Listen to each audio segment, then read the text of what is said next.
Hello, you're watching The Big Story with me, Chao Suen. Subscribe to the Straits Times channel to stay up to date with our live news updates. Now, Singapore's tourism sector looks to be on the path of recovery as we transition to living with COVID-19. International visitor arrivals to Singapore are expected to hit 12 million to 14 million in 2023, with full tourism recovery expected by 2024. Tourism receipts are also anticipated to climb to around $18 billion to $21 billion. This forecast comes off the back of better than expected numbers in 2022, which ended with 6.3 million international visitor arrivals and estimated tourism receipts of $14 billion. Now, a quick look at the breakdown. Indonesia was the top market, generating tourism receipts contributing to $1.1 billion in 2022. India came in second at $704 million, and Australia was third at $633 million. These numbers are still a fraction of pre-COVID-19 tourism performance figures.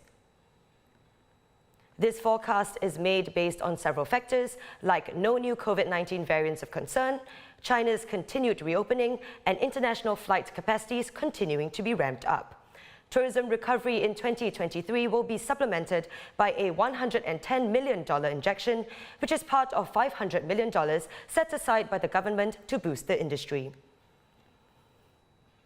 And China's population fell for the first time in 6 decades last year, a historic mark as the world's most populous nation faces a looming demographic crisis that could have implications for its economy and the world.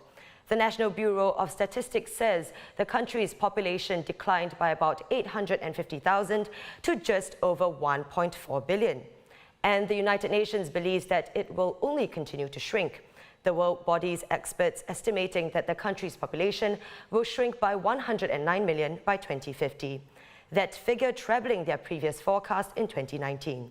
It is the biggest drop since 1961, when China was battling the worst famine in its modern history. This comes despite the country ending its strict one-child policy in 2016 and began allowing couples to have 3 children in 2021. Demographers in China are suggesting that it may mean that the country will get old before it gets rich, and that it will slow the economy as revenues drop and government debt increases due to soaring health and welfare costs. And Singapore's key exports fell for a 3rd straight month due to weak global demand, particularly from China, Indonesia and Hong Kong. According to Enterprise Singapore, non-oil domestic exports fell by 20.6% in December from a year ago. This follows the 14.7% decrease in November 2022 and is worse than Bloomberg's forecast of a 16.8% fall. Experts are predicting a grim first quarter this year amidst fears of a global recession. And Singapore will be represented by more than 500 athletes across 27 sports at the SEA Games this year. Among those shortlisted are Singapore's first Olympic gold medalist Joseph Schooling and fellow swimmers Tiong Tian Wei and Amanda Lim. Taking place from 5th to 17th May in Cambodia for the first time, the Games will see competitors take part in a record 608 events across 38 sports. And those are our top stories for today. Visit straitstimes.com for more news and our YouTube channel for more videos. Subscribe by hitting the red button below. I'm Chao Suen, and I'll see you tomorrow on The Big Story.